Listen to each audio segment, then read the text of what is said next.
Alhamdulillah,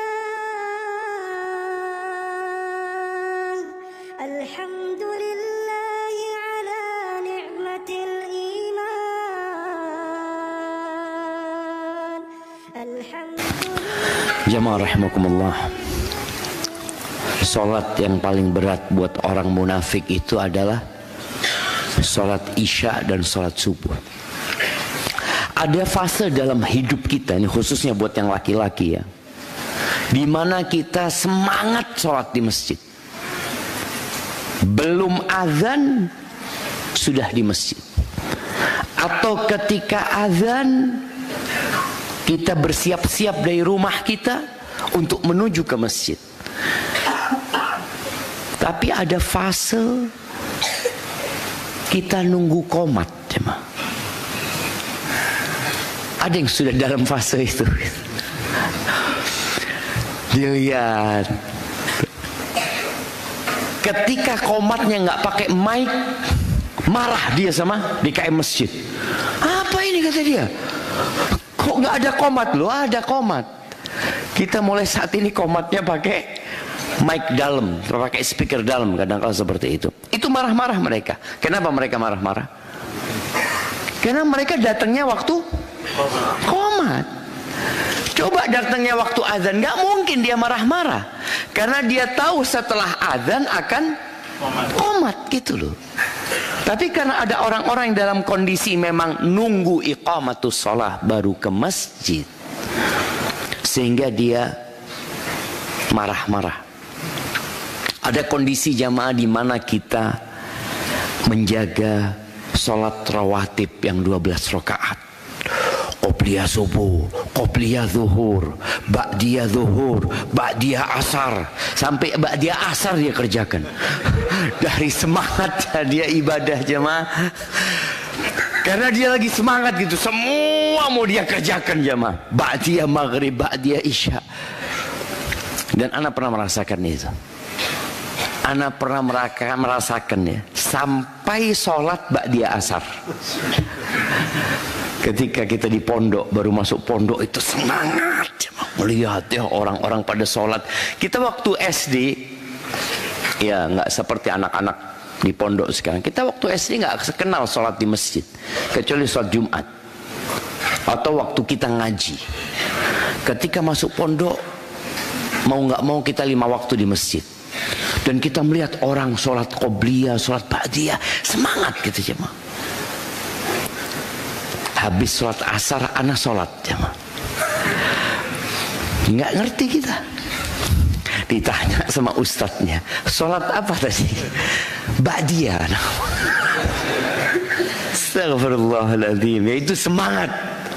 Semangat. Akhirnya kasih penjelasan sama ustadz bahwasanya la sholata ba'dal asri hatta taghrubas syams. Nggak ada sholat sunnah setelah asar sampai matahari tenggelam. Tapi itu kondisi manusia. Kadangkala dia beribadah bersemangat sampai berlebihan. Ingat kisah 3 sahabat yang datang ke rumah istri-istri Nabi Sallallahu Alaihi Wasallam untuk menanyakan bagaimana ibadahnya Rasulullah SAW. Mereka tahu ketika Nabi SAW beribadah di luar, ketika beliau menjadi imam. Tapi kan ada banyak ibadah yang tidak tampak. Mereka ingin tahu sama. Lalu mendapatkan informasi yang valid dari istri-istri Nabi SAW bahwa Nabi SAW di malam hari ya tidur beliau, nanti baru sholat. Dan beliau juga kadang-kala puasa. Nabi itu alaihissalam kadang-kala puasanya nyambung ya Pak. Puasa Senin, Selasa, Rabu, Kamis, Jumat nyambung. Tapi nanti berhenti, nggak puasa Nabi SAW ya. Terus Nabi istrinya berapa? 9. Lalu 3 orang ini mulai berpikir. Mereka beranggapan ibadah Nabi itu sedikit. alaihi salatu wassalam. Taqalluha. Lalu mereka berusaha mencari alasan. Ini salah satu sikap seorang muslim ya. Ketika melihat sesuatu yang tidak sesuai dengan harapan dia, maka hendaklah dia berbaik sangka. Ini para sahabat akhirnya berbaik sangka sama Nabi SAW. Oh iya, Nabi kan sudah diampuni dosanya yang lalu dan yang akan datang. Sedangkan kita belum gitu loh. Oh kalau gitu kita akan ibadah yang lebih dari Nabi SAW. Yang satu mengatakan, amma ana fa'aqumul lail wala arqud. Aku akan sholat sepanjang malam dan tidak tidur. Amma ana yang satu lagi, amma ana fa'asumun nahar. Aku akan puasa sepanjang tahun. Aku tidak akan berbuka. Yang ketiga mengatakan, amma ana fala atazawwajun nisa. Aku tidak akan menikah, kata dia. Aku akan fokus ibadah. Sudah, mereka pergi. Omongan tiga orang ini sampai ke Rasul SAW. Kita lihat ya, tiga orang itu semangat jamaah, tapi tidak sesuai dengan sunnah. Ketika beliau mendengarkan berita itu, beliau langsung mengumpulkan para sahabat dan naik mimbarnya. Beliau setelah memuji Allah Jalla Jalaluh, lalu beliau mengatakan, ma balu aqwamin. Ada apa ini? Orang-orang mengatakan seperti ini, seperti disebutkan ucapan mereka tanpa menyebutkan orangnya. Jadi ada kondisi yang bermasalah itu adalah keyakinannya. Yang bermasalah itu adalah pernyataannya. Yang pernyataan ini mungkin akan berganti ke orang lain dan akan berbahaya. Maka Nabi meluruskan ungkapan itu. Amma wallahi, kata Nabi SAW, aku adalah orang yang paling bertakwa kepada Allah di antara kalian, dan yang paling berilmu dan paling takut kepada Allah Azza wa Jal. Dan aku dalam beribadah, aqum wa anam, aku sholat dan aku tidur. Nabi aja seperti itu. Aku puasa dan aku berbuka, dan aku menikah. Faman raghiba an sunnati falaysa minni. Barang siapa yang tidak suka dengan sunnahku, maka bukan dari golonganku. Jadi ahibati fillah, kita semua pernah mengalami fase semangat beribadah dan fase redup ya. Mulai malas, baca Qur'annya sudah tidak lagi. Ada sebagian orang yang benar-benar dia nggak buka mushaf. Padahal kemarin waktu di bulan Ramadan, Allahumma ballighna Ramadan. Antum sudah doa nggak? Allahumma ballighna Ramadan. Ya Allah, sampaikan kami ke bulan Ramadan. Kalau yang semangat ibadah akan doa jemaah. Ketika dia membaca tentang para salafus soleh, para salafus soleh itu 6 bulan setelah Ramadan, apa doanya? Ya Allah, terimalah Ramadan kami ya. 6 bulan sebelum Ramadan doanya, Allahumma ballighna Ramadan. Ya Allah, sampaikan kami ke bulan Ramadan. Kita sekarang sudah bulan Rabiul Akhir, Jumadal Ula, Jumadal Akhirah, Rajab, Sya'ban, Ramadan. Kita udah kurang 6 bulan jemaah. Tapi sebagian kita belum berdoa minta supaya disampaikan ke bulan Ramadan. Kenapa? Ya tadi sedang futur dia, sedang gak semangat ibadah. Dan Allah jadikan bulan Ramadan itu bulan untuk isi bensin jemaah. Antum bisa lihat bagaimana antum dengan Al-Quran di bulan Ramadan. Subhanallah ya. Di tempat-tempat umum kita melihat orang baca Quran. Di bus, di kereta, nunggu di mana Quran terus yang dibaca jemaah. Sekarang hampir tidak melihat kita orang baca Quran di tempat umum. Apa penyebabnya? Dunia yang membuat kita lalai, jemaah. Maka ahibati fillah, Rasulullah sallallahu alaihi wasallam menjelaskan kepada kita bahwa ada kondisi futur yang lumrah, ada yang tidak lumrah. Beliau mengatakan di hadis yang diriwayatkan oleh Al-Bazzar, inna likulli amalin syirrah. Semua amalan itu ada fase membaranya, fase semangat. Thumma fatrah, kemudian redup. Jadi seperti api yang membara, lama-kelamaan dia jadi redup. Supaya membara lagi dikasih apa? Kasih kayu bakar lagi kan? Kasih kayu lagi. Kita kadang-kadang kalau bakar sesuatu itu membara aja mau. Kita lihat apinya besar. Tapi setelah itu dia turun.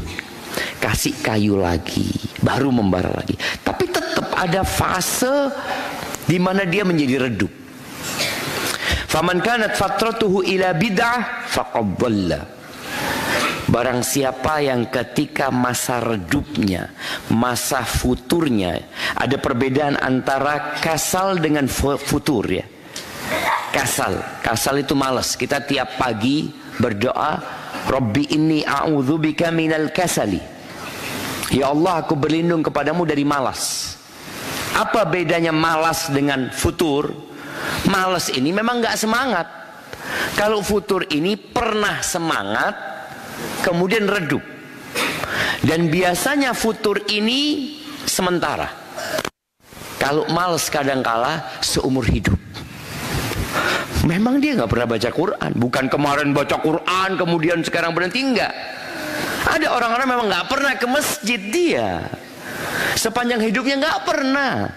Jumatan pun masya Allah dia selalu dia setelah khutbah kedua. Ada kan orang kayak gitu jemaah. Dan itu sepanjang tahun jemaah.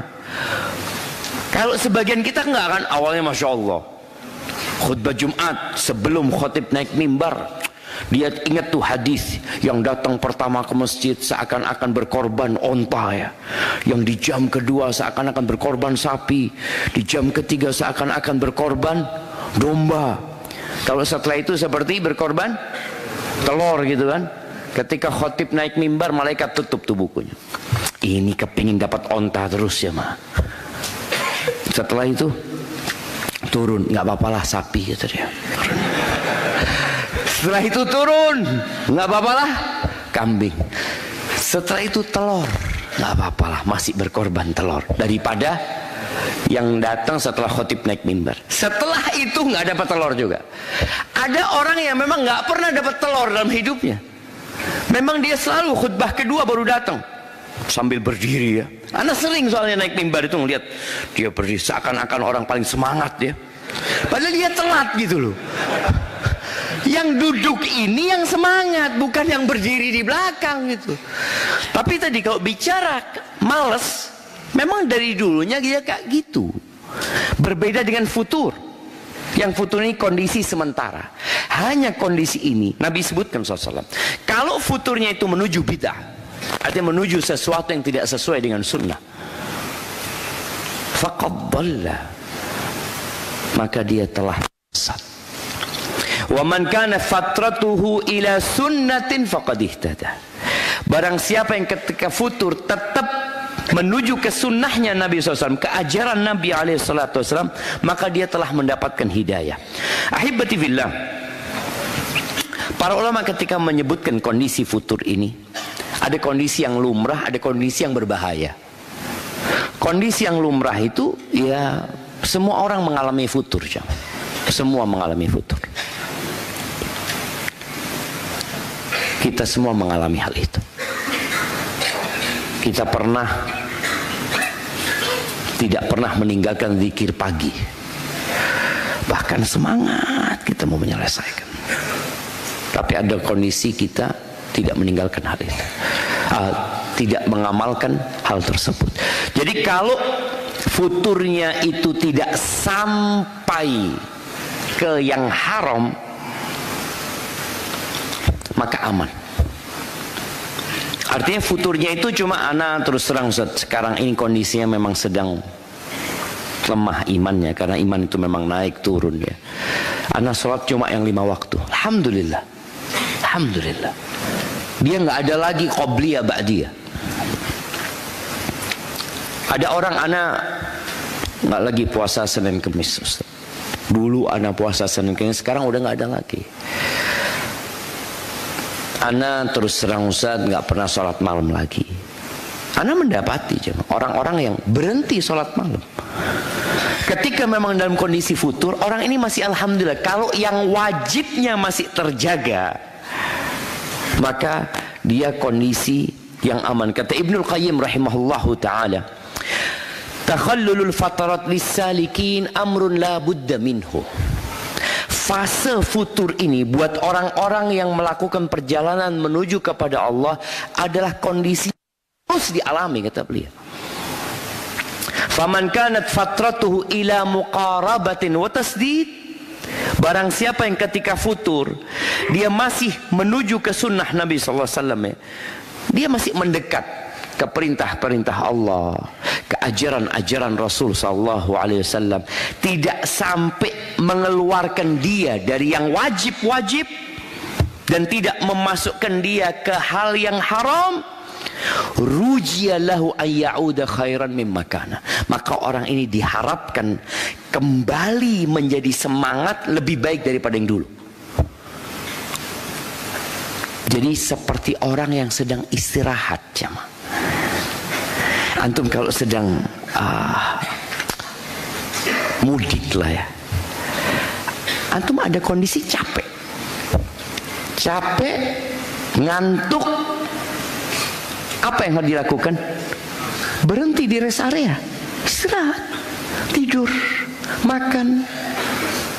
Padahal antum mau mudik loh. Seharusnya orang yang mudik itu ya cepat-cepat supaya sampai rumahnya. Enggak, capek. Dan memang secara logika orang-orang yang mudik itu harus istirahat. Apalagi kalau dari sini menuju ke Jawa Timur, BSD Jember.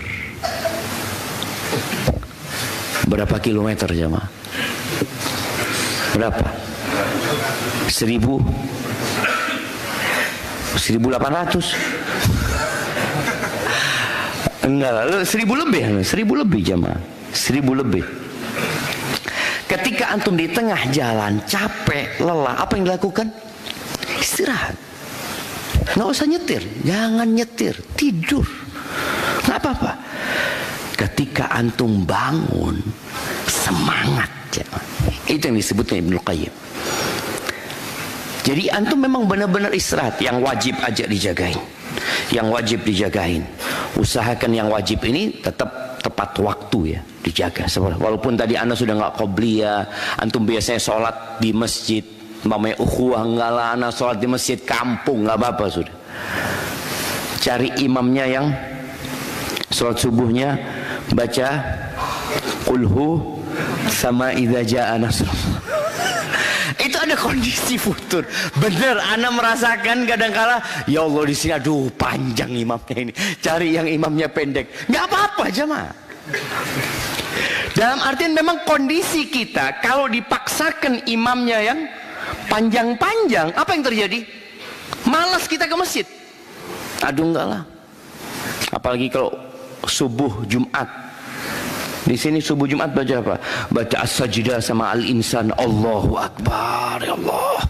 Itu sampai gemeteran kakinya mah. Bahkan sebagian terpaksa nunggu imamnya ruku. Karena dia tahu bacaannya panjang ini, kalau dia datang ahsan lah, kan kedengeran ini bacaan imamnya, ditunggu sama dia. Alhamdulillah, sudah mau ruku baru dia masuk ke masjid. Bener, ini kondisi futur. kondisi yang kita nggak berharap lagi pahala setiap huruf 10 kebaikan, setiap ayat lebih baik dari seekor onta, yang mendapatkan takbiratul ihram dengan imam mendapatkan pahala yang besar, yang dapat shaf pertama. Itu semua fadilah hilang. Yang ada gimana saya sholat subuh, bas, gak mikiri fadilah lagi jemaah. Ini gak apa-apa. Ini kondisi memang orang sedang futur. Yang penting dibawa ke yang wajib-wajib tadi. Jangan sampai yang haram, berbahaya. Dan disebutkan ada riwayat dari Ali bin Abi Thalib radhiyallahu anhu, inna nafsa laha iqbalun wa idbar. Jiwa manusia ini ada fase dia ingin maju ke depan, ada fase dia ingin mundur. Ada kondisi seperti itu. Fa idza aqbalat, kata Ali bin Abi Thalib, kalau jiwamu lagi semangat mau maju, fakhudha bil azima wal ibadah, maka bawa dia untuk bersemangat dan bersungguh-sungguh dalam beribadah. Tadi yang sunnah kerjakan, bahkan yang mubah mungkin ditinggalkan demi kita mendapatkan derajat yang tinggi. Wa idza adbarat fa aksirha 'alal faraid wal wajibat. Kalau dia ingin mundur, maka cukupkan dia dengan yang wajib-wajib saja. Sudah. Yang fardu-fardu saja. Cukupkan dia jemaah. Kenapa? Karena memang kalau dipaksa, kayak tadi orang yang mudik udah capek, udah ngantuk, dia tetap maksa berangkat, apa yang terjadi? Tabrakan, kecelakaan dia. Pernah suatu hari ana dari Malang kalau nggak salah naik travel jamaah. Malam berangkatnya. Supirnya itu ngantuk jamaah. Sempat dia berhenti di pom bensin ya, istirahat, kemudian melakukan perjalanan. Ana melihat mobilnya ini sudah mulai miring ya. Ana ngomong sama supirnya, Pak, iya kata dia, Bapak duduk di belakang, saya nyetir. Dan betul ana nyetir tuh mobil sampai Jember ya mah. Daripada dia nyetir tabrakan. Jadi supir travelnya tidur sampai bunyi jemaah ya. Karena memang berbahaya tadi. Kondisi futur kalau dipaksakan, yang celaka banyak orang. Maka nasihat dari Ali ini benar. Nah, di sini anak ingin menyampaikan kepada para ummahat, para istri. Kadangkala istri ini mendapati suaminya sedang futur. Dia bertanya, Ustaz, suami anak sedang futur Ustaz. Sekarang kalau ke masjid ya masbuk terus ya. Kemudian dia nggak lagi qobliyah ba'diyah, nggak ada baca Qur'annya, ini tuh dia sebutkan suaminya meninggalkan hal-hal yang sunnah.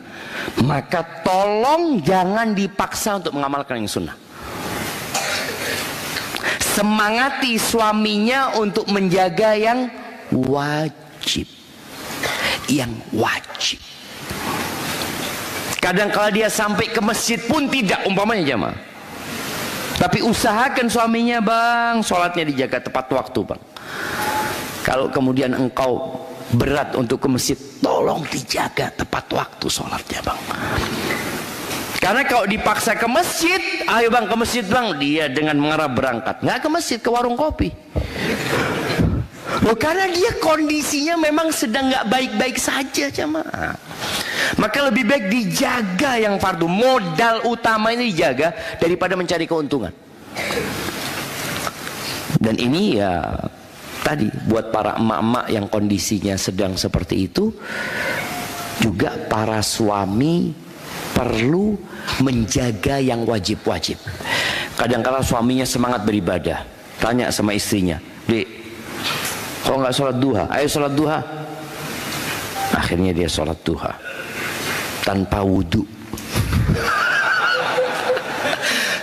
Karena untuk nyenangkan suaminya, dia ini sedang males, sedang benar-benar futur.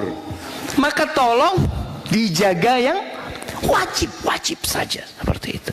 Yang biasanya mungkin dia puasa Senin Kemis kemudian dia nggak puasa, udah nggak apa-apa. Mama dia, bang aku nggak puasa, nggak apa-apa, nggak usah puasa, biar aku yang puasa, seperti itu. Tapi tolong siapkan sahurnya gitu loh. Dengan cara seperti ini, insya Allah kita akan kembali semangat. Kadang-kala ada mama yang puasa sama antum ikut sahur dia, ikut sahur bersama antum. Nanti zuhur WA antum, afwan, ana makan karena lapar, kata dia. Orang puasa ya lapar lah, orang puasa kenyang, udah biarin. Artinya dia memang sebenarnya nggak ingin puasa sunnah, tapi suaminya ngajak dia jadi nggak enak. Di tengah jalan putus, nggak apa-apa, sudah nggak apa-apa, karena itu puasa sunnah jemaah. Jangan dipaksain. Ada kondisi futur yang berbahaya. Ini yang tidak boleh terjadi sama kita jemaah, yaitu kondisi futur sampai meninggalkan yang wajib, bahkan melakukan dosa-dosa besar. Mulai berkawan dengan orang-orang fasik. Dulu yang dia tinggalkan kawan-kawan buruk itu, sekarang dia berkawan lagi. Dan ini berbahaya, dengan kondisi hatinya bisa menjadi keras jemaah. Dia mulai menyimak syubuhat-syubuhat, mulai mencari rukhsah, dispensasi dalam permasalahan-permasalahan. Oh kan ada ulama yang membolehkan. Mulai dia seperti itu jemaah. Padahal dulunya dia nggak kayak gitu. Yang seperti ini harus segera diselamatkan. Imam itu menyelamatkan dirinya, imam orang lain yang melihat kawannya seperti itu segera diselamatkan. Kesian dia jemaah. Ahibati fillah, ingat setan itu nggak pernah tidur siang. Kenapa? Fase futur itu pasti datang menimpa kita karena dua hal. Yang pertama, jiwa manusia itu memang suka santai. Secara jiwa kita, jiwa suka memerintahkan kepada keburukan. Dia nggak mau yang berat-berat, jiwa manusia. Makanya kita dipaksa untuk memaksa jiwa kita. Kondisi yang kedua, kondisi syaitan, yang dia telah bersumpah kepada Allah Azza wa Jalla untuk menyesatkan semua manusia. Thumma la'atiyannahum min baini aydihim, dia akan datang dari depan, wa min khalfihim, dari belakang, wa an aymanim, dari kanan, wa an syama'ilihim, dari kiri. Terus kita akan digodain jemaah, nggak berhenti jemaah. Jadi maju kena, mundur kena, ke kanan kena, ke kiri kena. Dia nungguin kita. Dia tungguin kapan kita ada celah, dia masuk. Dan syaitan mengatakan, wala tajidu aktsarahum syakirin. Dan engkau ya Allah akan mendapatkan kebanyakan hamba-hambamu itu tidak pandai bersyukur. Dan sepertinya itu terjadi. Karena Allah mengatakan, wa qalilun min ibadiyasy syakur, sedikit dari hamba-hambaku yang bersyukur. Ahibati fillah, kalau bicara apa yang menyebabkan orang itu futur, ada beberapa faktor jemaah. Yang pertama, faktor agama. Faktor agama ini, ada orang yang ketika dia hijrah, ketika dia mulai istiqamah, dia itu nggak ngaji dengan benar. Dia nggak datang kajian, dia tidak mempelajari tentang tauhid, dia tidak mengkaji tafsir Al-Quran yang merupakan kitab hidayah. Kemudian dia berlebih-lebihan. Ada orang yang berlebih-lebihan dalam beragama. Orang yang berlebih-lebihan dalam beragama ini akhirnya nanti sampai titik nggak mampu dia. Karena memang agama ini mudah gitu loh. Jangan sampai kita mengharamkan yang mubah. Main bola boleh nggak? Ini orang ketika hijrah nggak mau main bola. Padahal itu hobi dia. Dia hobi main bola. Ketika dia hijrah enggak. Sudah. Nggak ada gunanya main bola. Masya Allah. Yang nggak ada gunanya main bola apa nonton bola? Nonton bola. Main bola ada gunanya jemaah, tapi nonton apa manfaatnya? Ya mungkin seneng lah Ustaz, seneng. Jadi anak terus terang kalau habis main bola itu Ustaz, gula darah anak turun. Habis nonton bola, gula darah anak turun Ustaz, kolesterol turun katanya. Karena fulusnya habis.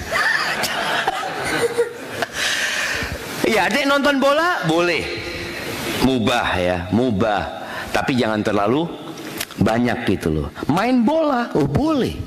Jadi ketika antum hijrah, antum suka main bola, ya silahkan main bola. Silahkan main bola. Kenapa? Kalau antum menentang sesuatu yang antum sukai dan itu dalam agama diperbolehkan, nanti antum capek. Dan dikhawatirkan di tengah jalan antum tinggalkan. Maka tolong jangan berlebih-lebihan dalam beragama. Jangan mengharamkan yang mubah. Tapi paling tidak kita mengurangi yang mubah, jangan terlalu banyak ya, seperti itu. Kemudian jangan mewajibkan yang sunnah. Sunnah ya tetap hukumnya itu, kalau dilakukan kita dapat pahala, kalau ditinggalkan kita merugi. Tapi jangan sampai diwajibkan. Yang sunnah tetap sunnah, yang wajib tetap wajib, yang haram tetap haram, yang mubah tetap mubah. Yang makruh, ada sesuatu yang makruh dalam agama kita. Jangan yang makruh antum haramkan juga. Ini pentingnya, ketika seorang hijrah, maka tolong dia berusaha tetap di atas track, di atas jalurnya nih Syama. Kenapa? Kalau antum semangat awal itu, oke, nggak apa-apa. Antum yang mubah antum tinggalkan nggak ada masalah, karena lagi semangat gitu. Yang sunnah antum kerjakan terus, bahkan meyakini aku harus melakukan ini. Tapi ketika semangat antum luntur, habis. Antum akan kelelahan. Ingat agama kita, kata Nabi SAW, Inna hadzal din yusr. Sesungguhnya agama ini mudah. Maka sering Anda sampaikan, seorang muslim itu beragama yang biasa-biasa saja. Agama ini nggak usah ditambahin, nggak usah dikurangin. Udah seperti yang diamalkan Nabi alaihissalatu wasallam bersama para sahabatnya. Baik, yang kedua ada faktor jiwa. Ada orang yang kadang-kala depresi, cuma. Ada orang yang kena was-was, yang akhirnya antum kadang-kala melihat ya, ada orang sholat sampai berulang kali takbirnya, Allahu Akbar, Allah. Pas imamnya ruku langsung khusyuk jemaah, Allahu Akbar. Dia bisa khusyuk. Jadi selama imamnya baca Al-Fatihah, baca surat, dia itu Allahu Akbarnya berulang kali. Kita lihat ada seperti itu jemaah. Pas imamnya ruku, Allahu Akbar, karena dia kehilangan satu rakaat kalau tetap was-was sih jemaah. Ada yang seperti itu. Ada yang kena was-was ketika wudhu. Dia benar-benar udah sempurna belum tadi ya? Wudhu lagi dia, wudhu lagi. Ini berbahaya.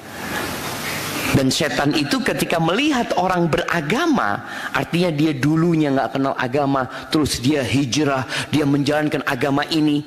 Setan akan berusaha membuat orang ini bagaimana tadi, berlebih-lebihan dalam beragama, jiwanya tapi yang kena, mentalnya yang kena.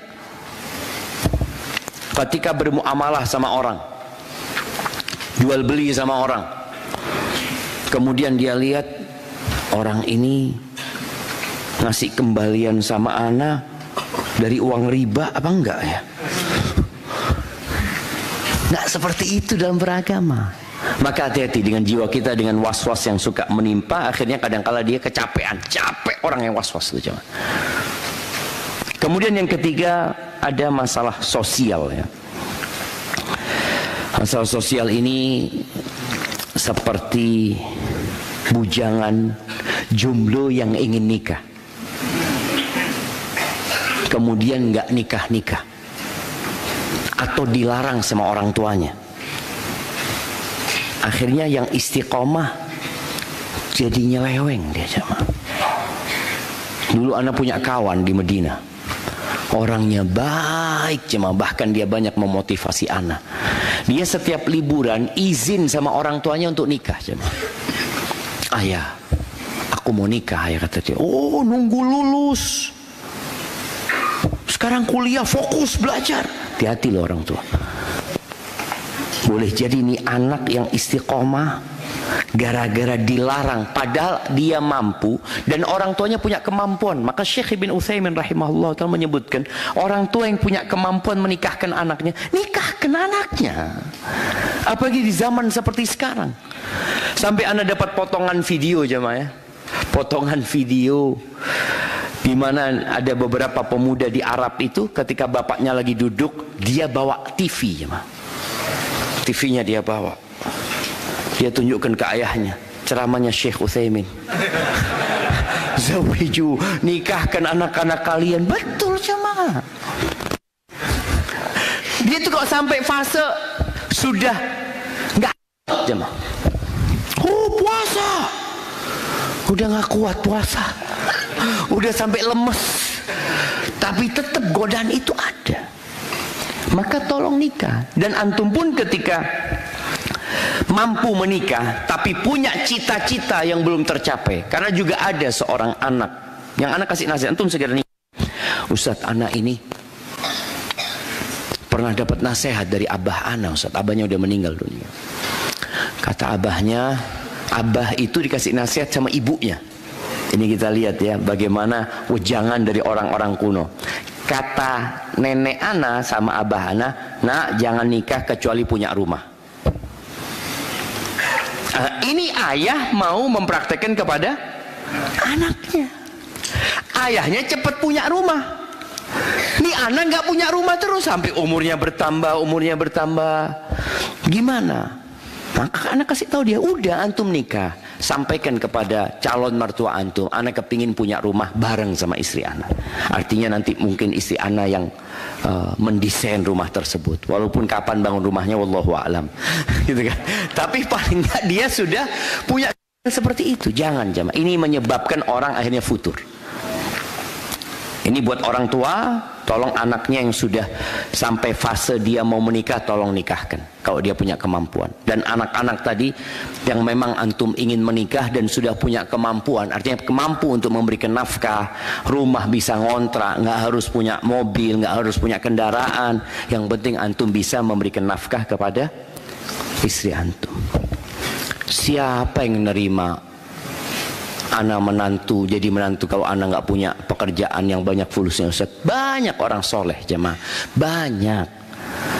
banyak mertua-mertua yang siap menerima anak-anak yang soleh walaupun dia nggak mampu gitu loh.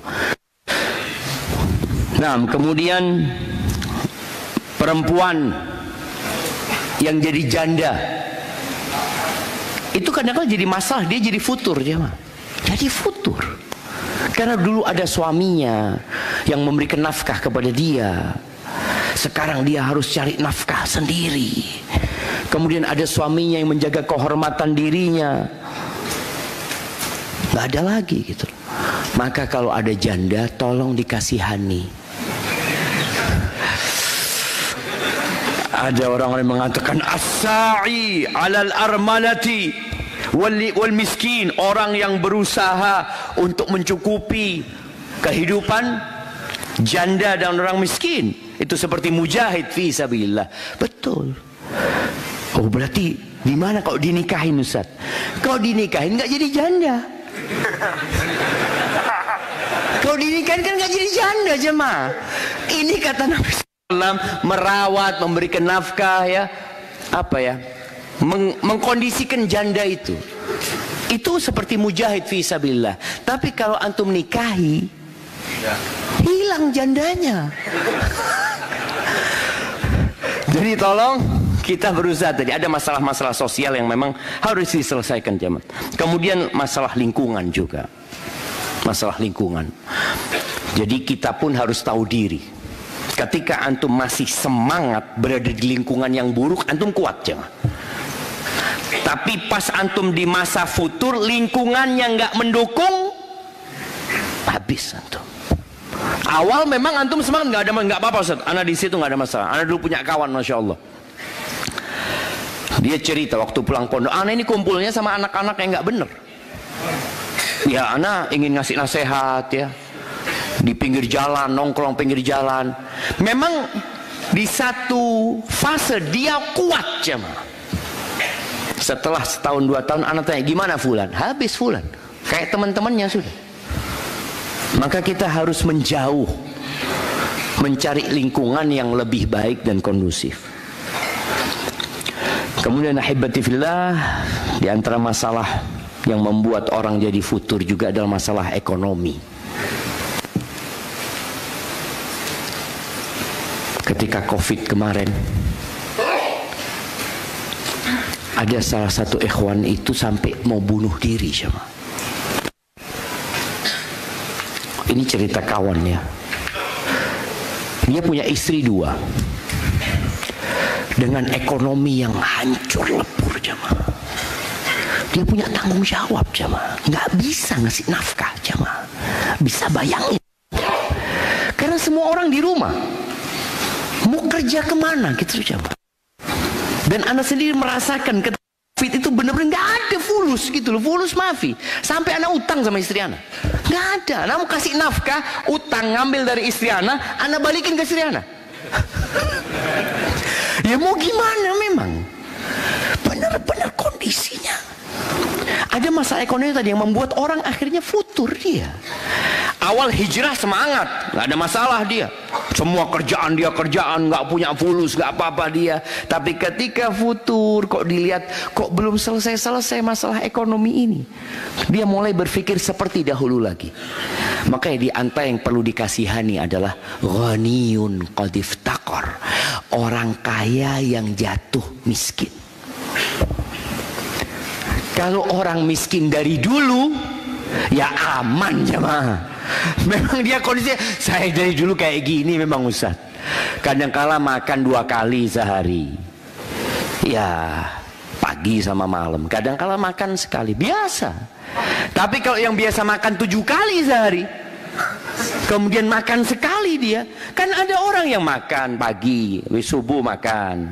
Nanti jam 9 makan lagi gorengan wala apa, habis zuhur makan lagi, habis asar makan, habis maghrib makan, habis isya makan, mau tidur makan lagi. Tahu-tahu dia hanya makan sekali.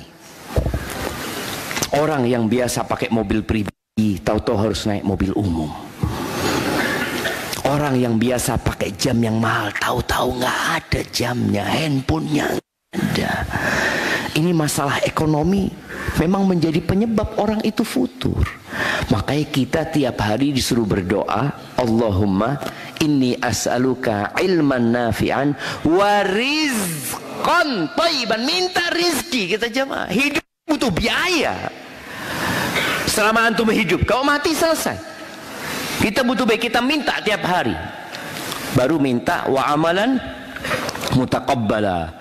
Ahibati fillah, apa solusi dari futur ini?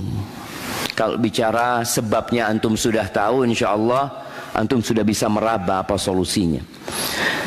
Yang pertama adalah berdoa, memohon kepada Allah Azza wa Jalla dengan ikhlas agar Allah menjaga kondisi kita jemaah. Baca doa ya muqallibal qulub tsabbit qalbi ala dinik. Dulu waktu awal hijrah kita baca terus jemaah. Setelah merasa sudah istiqomah, kita nggak baca lagi, baca terus. Rasulullah SAW membaca jemaah. Terus baca doa orang-orang yang berilmu. Orang tuh semakin berilmu semakin takut sama Allah. Yang di surat Ali Imran ayat 8 ya. Doa mereka apa? Rabbana la tuzigh qulubana ba'da idh hadaitana wa hab lana min ladunka rahmah innaka antal wahhab. Baca jemaah. Wahai Rabb kami, jangan palingkan hati kami setelah Engkau memberikan hidayah kepada kami. Jangan sampai kita menyimpang setelah dikasih hidayah sama Allah Subhanahu wa taala. Dan berikan kepada kami dari sisimu rahmat, sesungguhnya Engkau Maha pemberi anugerah ya. Kemudian yang kedua, belajar agama.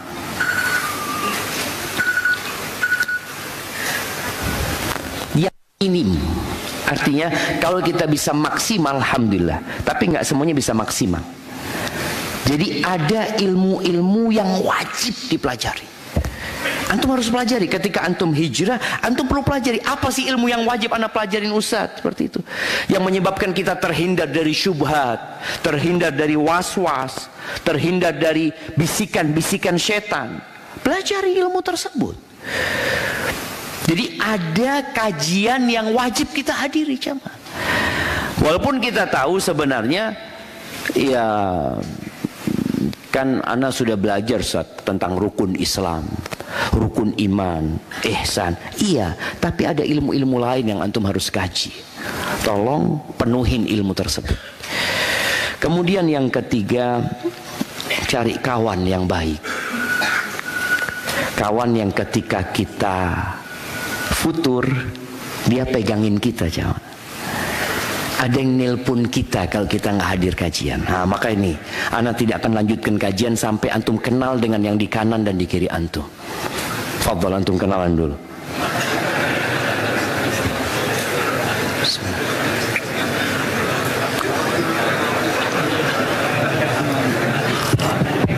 Tanya nama, tanya dari mana. Iya jamaah. Ibu-ibu juga seperti itu.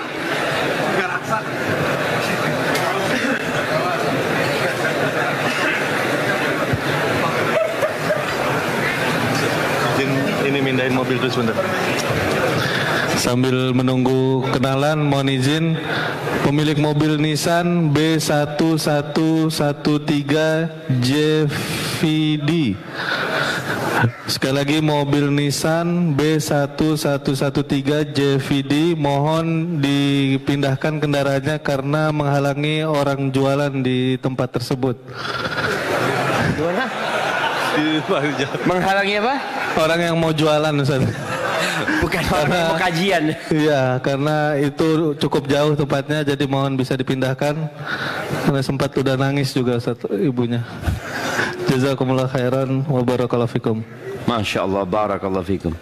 Itu biasanya lagi semangat ya, Mak. Anda melihat ya, teman-teman yang lagi semangat beribadah, sampai pagernya rumah orang dia tutup, apa pokoknya dia mau ibadah, mau dapat soft pertama umpamanya, padahal dia menyusahkan orang lain. Maka tolong tadi cari kawan yang baik. Dan kalau bisa kawan antum yang antum kenal di sini itu menjadi kawan untuk selanjutnya, jamaah. Antum minta nomor handphonenya nanti setelah kajian. Ketika ada kajian lagi, mungkin bisa saling mengingatkan. Tanya, antum datang nggak? Orang itu kalau diingatkan, jamaah, sadar. Tapi kalau kita nggak ada yang ngingetin, apalagi kita hijrah di rumah sendirian, ayah bunda kita belum hijrah ya, kemudian keluarga kita belum, kita sendirian. Ketika kita futur, mereka suka. Oh lihat kan, memang kok berlebih-lebihan dalam beragama, kata dia. Udah biasa-biasa aja. Biasa-biasa aja, maksudnya kadang-kala sholat, kadang-kala nggak sholat gitu. Alhamdulillah. Enggak, jadi tadi kita perlu kawan yang selalu mengingatkan kita. Kemudian hindari lingkungan. Yang keempat, menghindari lingkungan yang dapat merusak.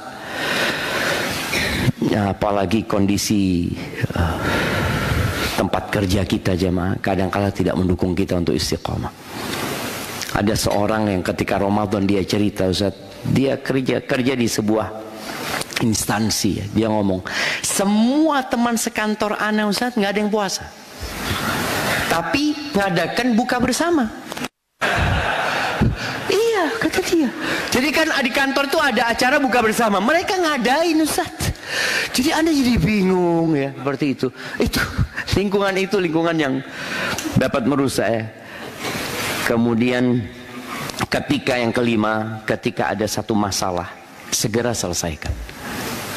Tadi masalah kejiwaan antum, was-was umpamanya ya. Kalau ada masalah-masalah ekonomi, antum segeralah terus berdoa memohon kepada Allah supaya masalah ini tidak membesar. Dan antum terus memohon agar dikuatkan keimanannya. Kemudian yang keenam, kadang-kala antum perlu datang ke orang-orang yang berilmu, jemaah, untuk minta nasihat. Sampaikan kondisi antum. Tadi yang ana sampaikan, ikhwan yang mau bunuh diri Itu benar-benar mau bunuh diri coba. Istrinya telepon seorang ustaz. Akhirnya ustaz itu datang ke rumahnya. Dia sedang proses ingin bunuh diri coba. Subhanallah coba. Maka tadi kita kondisi memang kadang-kala sudah karat, nggak tahu dia jemaah solusinya apa.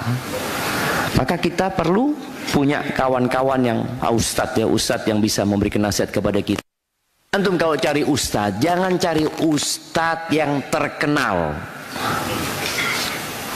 Setahun sekali belum tentu ketemu antum sama dia. Iya, tapi ada ustadz di sebuah masjid, ada imam masjid, ada ustadz di pondok pesantren. Udah, antum datang ke mereka. Tiap pekan, tiap bulan antum datang untuk rezeki, datang ke ustadz seperti itu sambil minta nasihat kepada ustadz. Terus terang perlu dekat sama orang berilmu, jangan perlu dekat. Kemudian yang ketujuh, berusaha untuk menguatkan iman kita dengan menjalankan amalan-amalan yang menguatkan iman itu. Di antaranya adalah mentadabburi Al-Quran Al-Azim. Baca Al-Quran dan tadabburi. Antum punya wirid baca Quran, walaupun cuma 1 ayat, tapi tiap hari antum baca.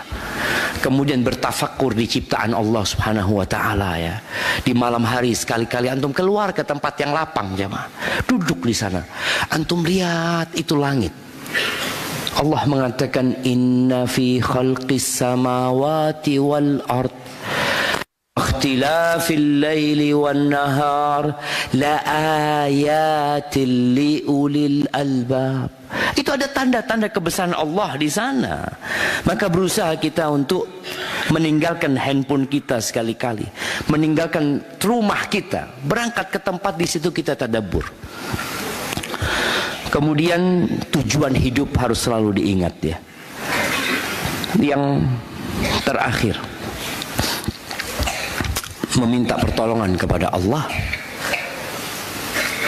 dan meminta perlindungan dari syaitan rajim. Ketika bisikan-bisikan itu datang, katakan a'udzubillahi minasyaitonir rajim, a'udzubillahi minasyaiton. Terus jemaah, semoga dengan itu Allah benar-benar menyelamatkan kita. Sebagai penutup, ada sebuah hadis sebelum kita masuk ke sesi tanya jawab. Hadis yang diriwayatkan Imam Tabrani. Nabi SAW mengatakan, ma min abdin mu'minin, tidak ada satupun hamba yang beriman, illa walahu dzambun, melainkan dia punya dosa. Melainkan dia punya dosa. Ini sebuah kodrat manusia, dia itu berbuat dosa coba. Tidak ada satupun hamba yang beriman kecuali dia berbuat dosa. Ya'taduhul faina ba'dal faina. Ada yang dia kerjakan, dia berhenti, nanti dia kerjakan lagi ya. Au dzambun huwa muqimun alaihi, atau dia punya dosa yang terus dia kerjakan, la yufariquhu hatta yufariqal hayat. Dosa ini kerjakan sampai mati kadang-kadang. Ada punya kebiasaan, punya dosa yang dikerjakan terus. Wa innal mu'min khuliqa muftanan. Orang beriman itu diciptakan memang untuk diuji. Tawwaban, tapi dia suka bertobat. Maka kalau antum berbuat dosa, segera bertobat kepada Allah SWT. Nassa'an, mukmin itu suka lupa. Idza dzukira dzakara. Kalau diingatkan, dia jadi ingat. Maka kenapa hari ini kita buat kajian ini? Dan mereka mengingatkan, Anda mengingatkan diri Anda sendiri, supaya antum mungkin yang lupa juga ingat. Hadza wallahu a'lam bissawab. Itu yang dapat Anda sampaikan, kurang lebihnya mohon maaf. Masya Allah jemaah.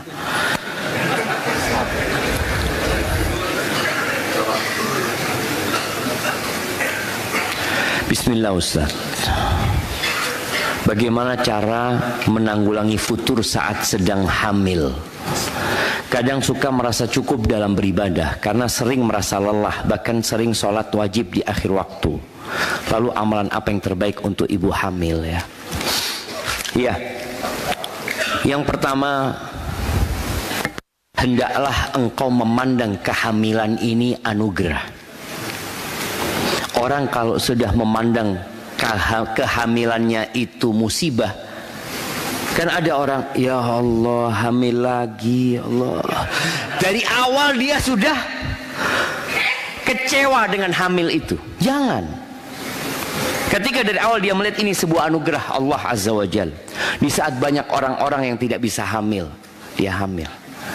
Kemudian yang kedua, ada harapan anak yang dalam kandungannya itu menjadi anak-anak soleh yang berjuang, yang nanti pahalanya akan berlanjut ke ibunya. Itu membuat ibu jadi semangat, karena dia mengharap. Tapi kalau dia memandang suaminya sebagai laki-laki yang zalim, ini gara-gara engkau ini. Akhirnya di rumah kondisinya nggak nyaman jemaah. Ketika suaminya datang, dia lihat, ya Allah, kok aku dapat suami kayak gini, kata dia. Maka tolong melihat kepada sesuatu yang indah. Jadi hidup ini sebenarnya setengah isi setengah kosong. Jadi selalu optimis lah, selalu optimis dengan kehamilan itu. Dengan setiap kelelahan kau akan mendapatkan pahala di sisi Allah Azza wa Jalla. Kemudian kalau bicara amalan apa yang perlu dilakukan oleh ibu hamil yang sedang futur ini, perbanyak istighfar. Perbanyak sudah istighfar. Kemudian ada bisikan-bisikan buruk tadi kita sampaikan, baca a'udzubillahi minasyaitonirrajim. Sampai jam berapa kita? Kalau Ustaz sudah dikasih minuman kayak gini ya. Jadi seperti itu, dan usahakan ketika adzan dikumandangkan anti langsung sholat. Dan tolong dicari tahu apa yang menyebabkan anti futur. Boleh jadi handphone anti. Wallah jemaah, handphone ini jemaah, kadangkala kita perlu sembunyikan. Jadi kalau antum tidak mampu menyembunyikan handphone antum, sampaikan kepada pasangan antum, tolong sembunyikan handphone anda. Benar. Orang itu kalau disembunyikan dan jangan dikasih tahu, cari sendiri sudah. Cari dia handphonenya. Dan biasanya marah-marah dia jemaah ketika handphone itu tidak ketemu. Tapi dalam rangka tadi supaya istirahat dari handphone itu. Dan semoga nanti ke depan ada hari dunia atau pekan libur pakai handphone sedunia jemaah. Mungkinkah jemaah? Nah, mungkin nggak ada yang jalan di tol mungkin sudah. Mungkin aja kita perlu istirahat. Dan hati-hati ya, hati-hati jamaah yang taruh uang di rekening semua, hati-hati. Yang pakai e-money hati-hati. Kalau suatu saat ada yang shutdown, selesai jamaah, nggak punya uang lagi antum jamaah.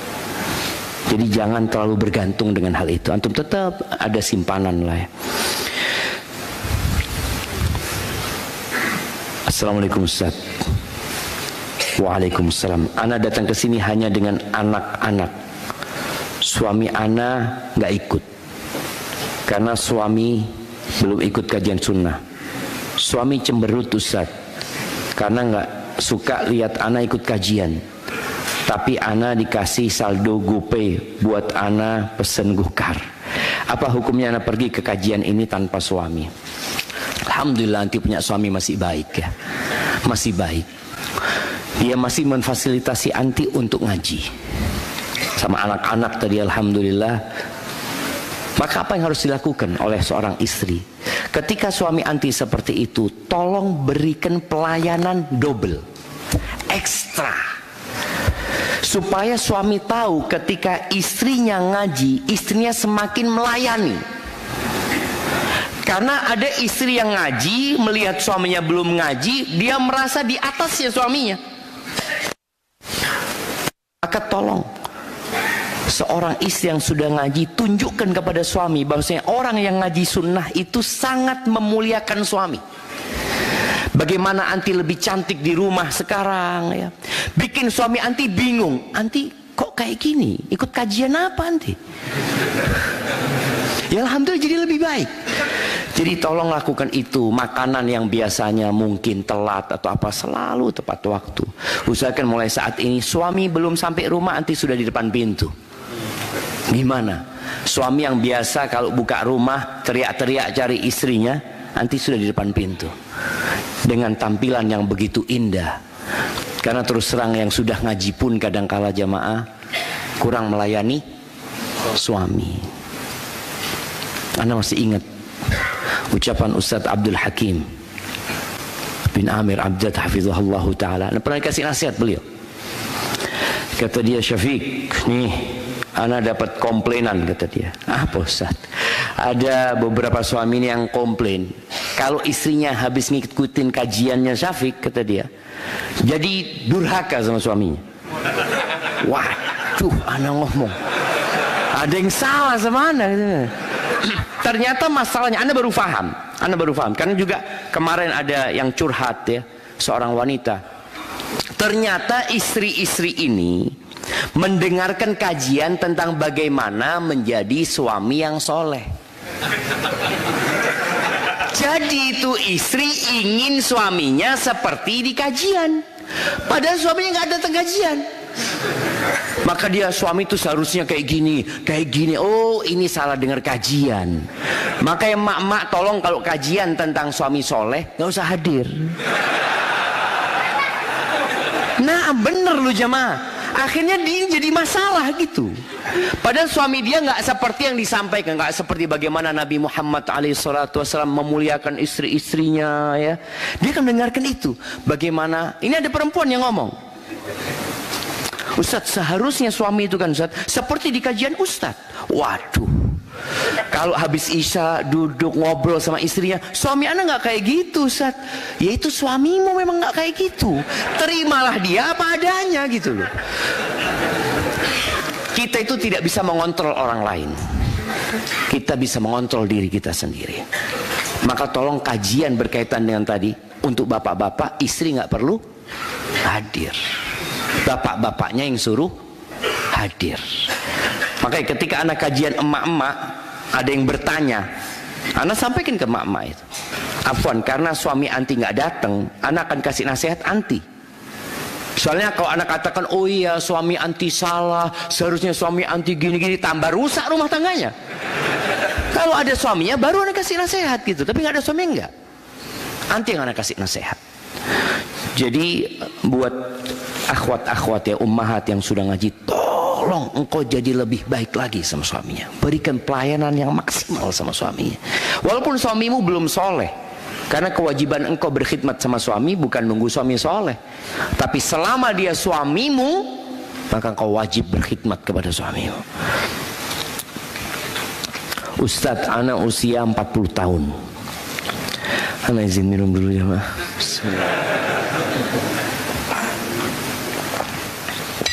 Alhamdulillah.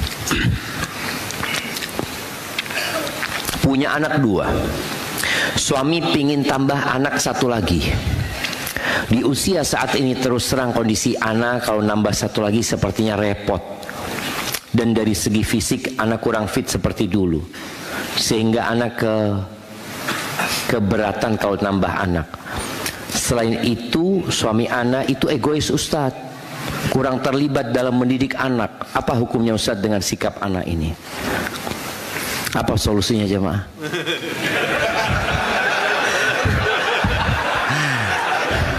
Alhamdulillah suami ibu nggak tambah istri, tambah anak. Dia kan nggak mau tambah istri, mau tambah anak. Bismillah jemaah, bismillah. Jadi pertama tadi, ketika istri masih umur 40 tahun, Khadijah radhiyallahu taala anha nikah dengan Nabi alaihi salatu wassalam. Umur 40 tahun dalam pendapat yang masyhur. Punya anak 6. Maka anti ini jangan nambah 1, suami bilang sama suami 3 bang. Bismillah. Tapi kalau dari awal sudah pesimis, ini itu berat jadinya jemaah. Jadi masalahnya itu di pikiran. Tapi ketika suami mau nambah anak, siap bang. Insyaallah mudah-mudahan anak ini jadi anak yang soleh, soleha nanti, yang bisa mendoakan orang tuanya. Ini sebuah nikmat anak itu, dan dia juga fitnah.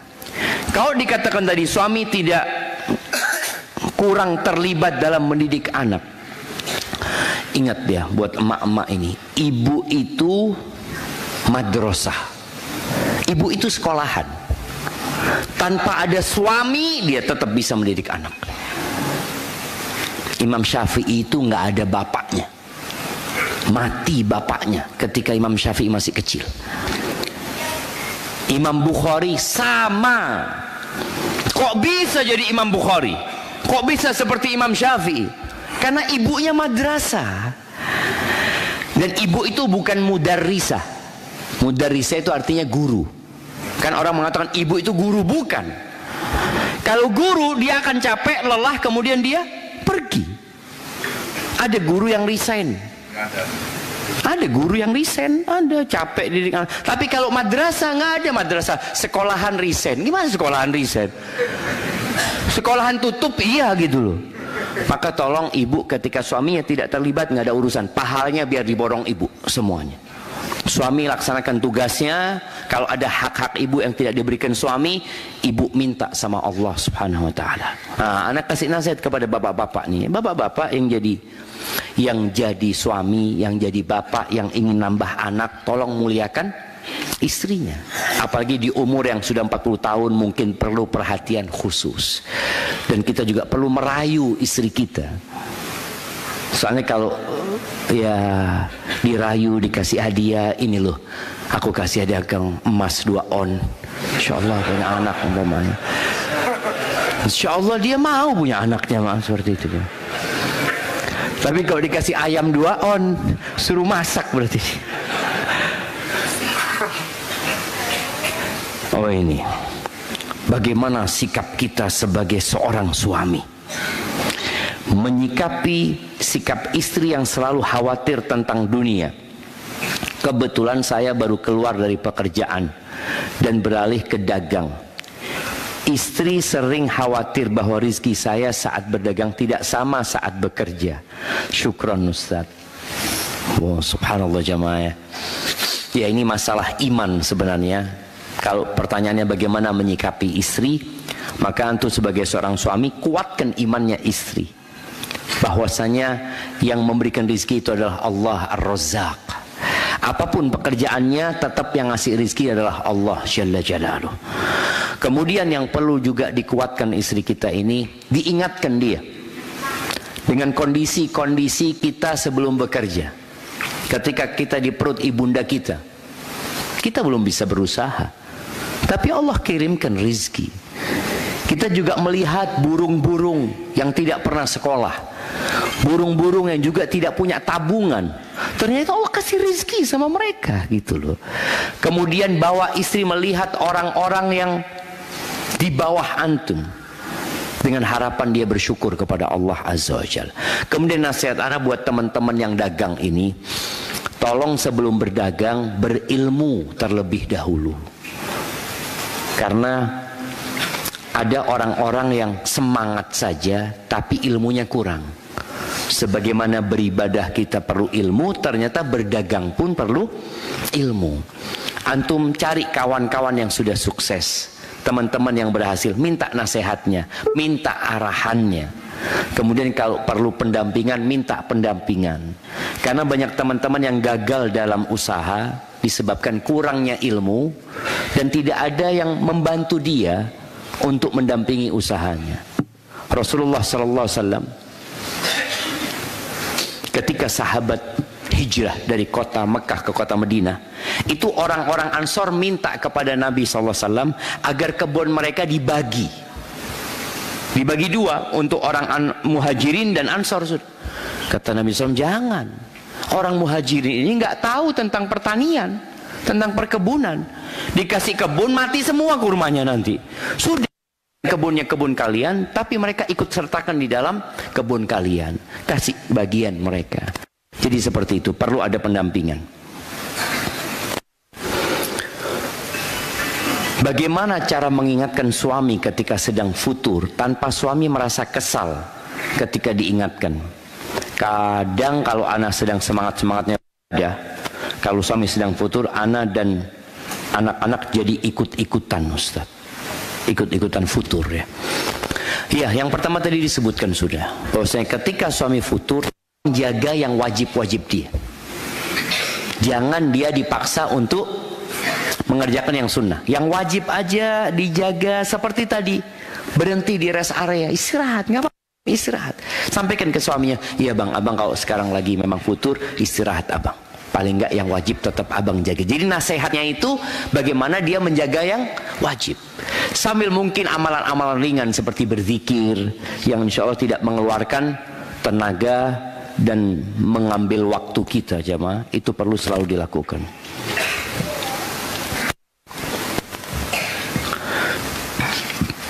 Naam jamaah. Mohon kiat-kiat apa saja untuk para orang tua korban penghafal Quran yang wafat dalam perjalanan menuju tempat lomba di salah satu pondok sunnah di Jogja, agar para orang tua tidak terlalu terpukul atas meninggalnya putra-putra soleh terbaik mereka. Mohon doanya Ustaz untuk para almarhum rahmatullah alaihim. Jamaah, dunia ini tidak bersahabat dengan siapapun. Nabi pun meninggal dunia. Nabi pun ada yang dibunuh jemaah. Nabi.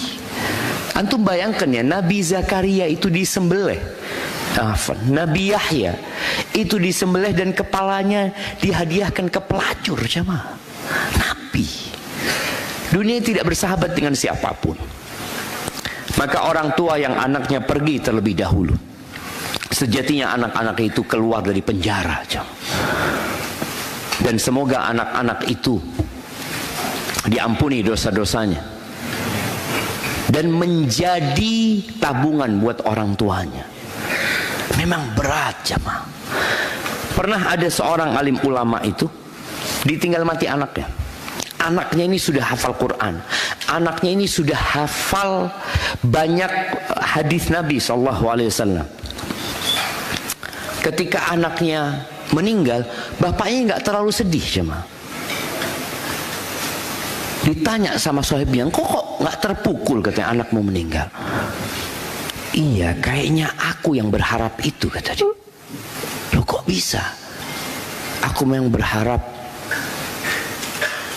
ada anakku yang jadi tabungan buat aku. Aku berharap ada anakku yang jadi pemberi syafaat buat aku nantinya. Dan anaknya meninggal jemaah. Subhanallah. Maka orang tua ketika mendapatkan musibah seperti yang disebutkan tadi ya, hendaklah yakin bahwa 50.000 tahun sebelum penciptaan langit dan bumi ini sudah dicatat oleh Allah Subhanahu wa taala. Dan alhamdulillah anak-anak itu meninggal dunia dalam kondisi sedang ingin mengagungkan Al-Quran Al-Azim. Mereka dalam kebaikan jamaah. Bukan seperti anak-anak yang meninggal menuju ke tempat yang tidak baik. Anak-anak itu semoga husnul khotimah semua. Dan apa sebenarnya yang ditunggu dalam kehidupan ini jamaah? Apa yang kita tunggu? Kita nunggu mati jamaah. Cuma yang kita pikirkan gimana pada saat ajal itu datang menjemput kita. Gimana?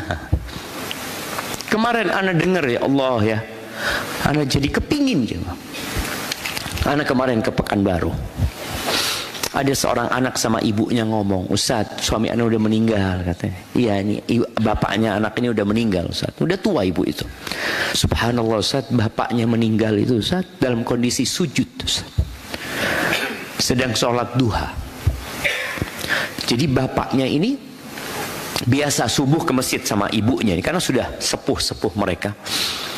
Nggak biasa bapak itu sholat duha di masjid, biasa sholat duha di rumah. Kita tuh kehilangan bapak, kok nggak ada di kamar, nggak ada. Kita lihat CCTV, ternyata bapak keluar ke masjid dalam kondisi sujud meninggal dunia jemaah. Itu yang kita cari sebenarnya jemaah. Allah Azza wa Jalla mengatakan wala tamutunna illa wa antum muslimun. Jadi ketika mereka sudah pergi dalam kondisi Islam, maka hendaklah orang tuanya bersabar. Katakan inna lillahi wa inna ilaihi raji'un. Dan semoga anak-anak itu dapat memberikan syafaat kepada orang tuanya kelak.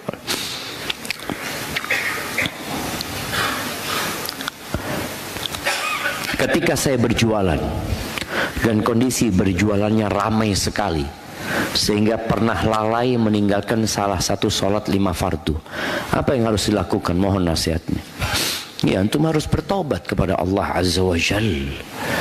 Apakah sholat itu perlu diqadha? Memang ada khilaf di antara para ulama.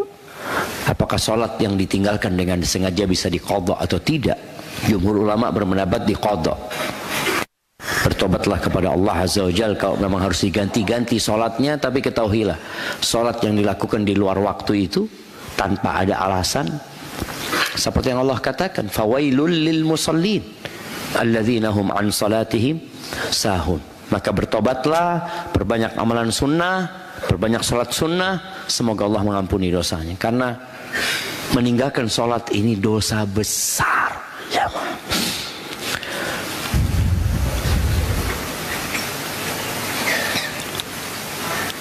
Afwan Ustaz, bagaimana cara kita sebagai orang tua menjaga anak-anak yang tumbuh di zaman sekarang ini? Karena sering ada rasa ketakutan akan masa depan anak-anak nantinya. Wallahi say, kita semua khawatir jemaah. Rasa takut inilah yang seharusnya membuat kita memohon kepada Allah Azza wa Jalla.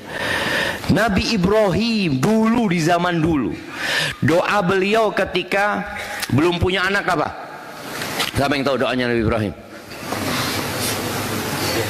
Rabbi habli minas salihin. Masya Allah. Antum belum punya anak kan?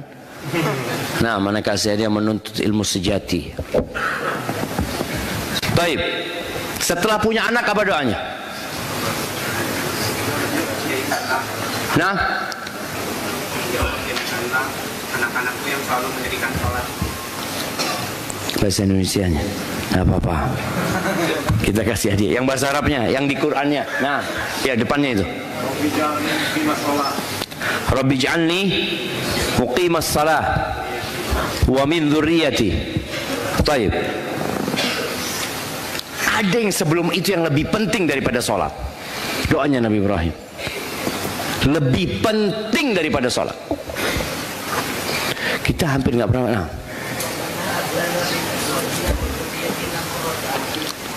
itu bukan doanya Nabi Ibrahim, tapi nggak apa, kita kasih hadiah. Nah, Rabbana bukan buat anaknya, nggak apa-apa, nak kasih hadiah antum, apa. Tapi hadiahnya buat muslim, antum kasih istri antum. Nah, Masya Allah, barakallahu fikum. Bahasa Indonesianya ya, nggak apa-apa, kita kasih hadiah. Kita kasih hadiah, fadl. Baik, Aisyah mah.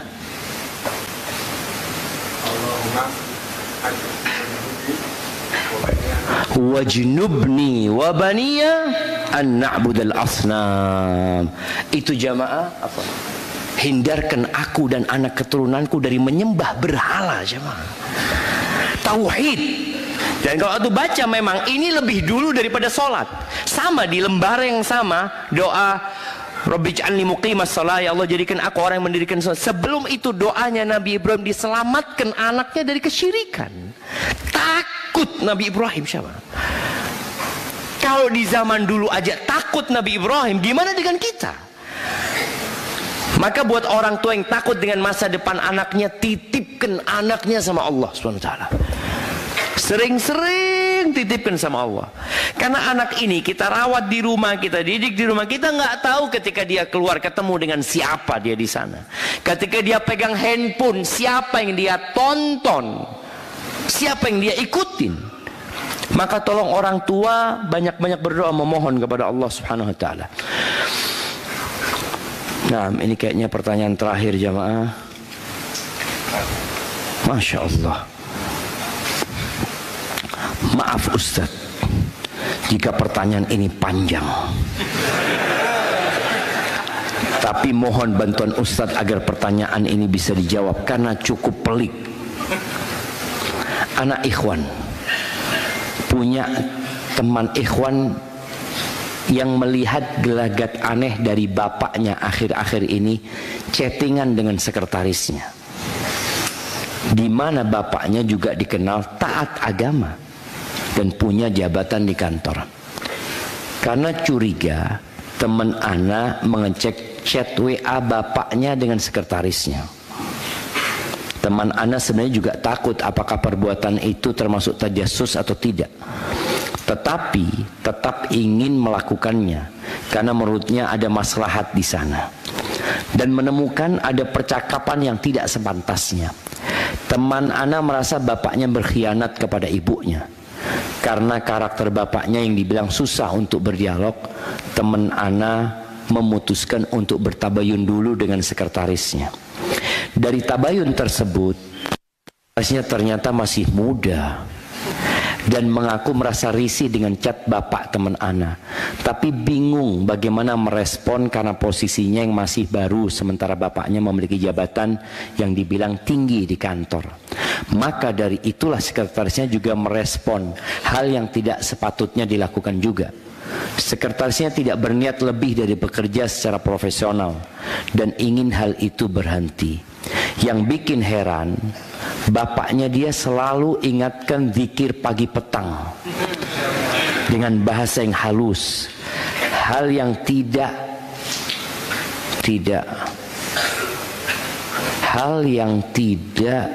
apa ini? Ana dan teman Ana dan adik perempuannya dapatkan di rumah. Oh, maksudnya dia mengingatkan sekretarisnya zikir pagi dan petang. Masya Allah. Keren jamaah ini, Masya Allah ini. Anaknya nggak pernah diingetin gitu kan? Anaknya nggak pernah diingetin, tapi sekretarisnya diingetin. Masya Allah. Teman Ana menunggu inisiatif dari bapaknya untuk meminta maaf. Jika tidak ada inisiatif, apa yang seharusnya teman Ana lakukan sebagai anak? Bagaimana menyampaikan agar bapaknya berubah dan menghentikan sikap tidak pantas ini terhadap sekretarisnya? Dan apakah ada pesan untuk bapaknya yang mungkin sedang futur? Sebelumnya teman Ana juga berpesan ke sekretaris jika bapaknya menanyakan hal tabayun ini ke dia, tolong bilang untuk bertanya saja ke teman Ana langsung sebagai anaknya. Kebetulan bapaknya tahu kalau teman anak-anak tabayun dengan sekretarisnya. Yang pertama, hendaklah anak ini bertobat kepada Allah Azza wa Jalla. Kita itu kadangkala merasa orang lain berbuat dosa, padahal kita juga sedang berbuat dosa. Tajassus, buka handphonenya orang, ya, itu nggak boleh. Kita itu boleh mengingkari kemungkaran yang memang kita lihat, atau kita mendengar, umpamanya di sebuah rumah kita berpikir kayaknya ini ada masalah di rumah ini, tapi kita nggak ngelihat. Nggak boleh kita naik pagar untuk memastikan, ya, nggak boleh. Tapi ketika antum memang sudah nggak nyaman dengan kondisi tersebut, memang seharusnya ngomong sama bapak langsung. Memberikan nasihat ke bapak tidak harus berbicara tentang kasus itu, jemaah. Karena kasus ini hanya asap, tapi ada api yang perlu dimatikan. Jadi jangan sibuk dengan asapnya. Masalahnya apa? Masalahnya di iman tadi yang lemah. Maka ajak bapaknya umpamanya untuk ngaji. Kalau bapaknya paham agama, ya, bapak kita ingin ba'dal maghrib ngaji sama bapak. Bapak bacakan tafsirnya buat kami. Kemudian ajak bapaknya, bapak kita kayaknya udah lama nggak ziarah kubur ke tempatnya kakek. Yuk bapak. Jadi diajak bapak ini untuk memperbaiki keimanannya. Jadi antum jangan fokus bapak ini khianat sama ibu. Enggak, dosanya bapak itu sama Allah Subhanahu wa ta'ala. Makanya kita tahu dalam agama kita, jemaah, ketika terjadi perzinaan, anak zina itu tidak dinasabkan kepada bapak biologisnya. Kita kan sudah berpikir harus tanggung jawab. Nggak bisa tanggung jawab dia. Anak itu dinasabkan kepada siapa? Ibunya. Karena dia di luar nikah. Pembahasan di masyarakat, enggak, ini harus bertanggung jawab. Salah. Yang harus dilakukan adalah bertobat. Bertobat kepada Allah. Walaupun dia menikahi itu perempuan yang dizinain dan hamil, menurut jumhur ulama tetap nggak bisa dinasabkan kepada bapak biologisnya. Maka nasihat anak tadi, hendaklah anak ini bertobat kepada Allah karena dia tajassus terhadap bapaknya. Kemudian yang kedua, mengingat dosa bapaknya bukan berkhianat kepada ibunya, tapi dosa dia kepada Allah Azza wa Jal. Jadi kalau berkhianat kepada ibunya, seakan-akan kalau ibunya sudah meninggal dunia, perbuatan bapaknya boleh. Tetap yang namanya ngomong nggak benar dengan yang bukan mahramnya, tetap itu hal terlarang gitu loh, jamaah. Kemudian dikuatkan bapaknya juga keimanannya. Kadang-kala orang itu, jamaah, ada fase dia ingin menikah lagi, tapi dia nggak berani. Akhirnya naudzubillah dia memilih untuk berzina. Nggak ada loh alasan orang berzina, jemaah. Nggak ada. Sedangkan Allah sudah membolehkan. Maka tolong kuatkan iman bapaknya. Kemudian ketika bapaknya memang berpikir untuk menikah lagi, ya sampaikan kalau bapak memang mampu berlaku adil, ya fadhol, tapi tidak dengan cara yang tidak diperbolehkan dalam agama. Hadza wallahu a'lam bissawab. Itu yang dapat Anda sampaikan jamaah. Kurang lebih mohon maaf, yang benar dari Allah Subhanahu wa taala, yang salah dari diri Anda pribadi. Allah dan Rasul yang terbebaskan dari kesalahan itu. Subhanakallahumma bihamdika asyhadu an la ilaha illa anta astaghfiruka wa atubu ilaik. Assalamualaikum warahmatullahi wabarakatuh.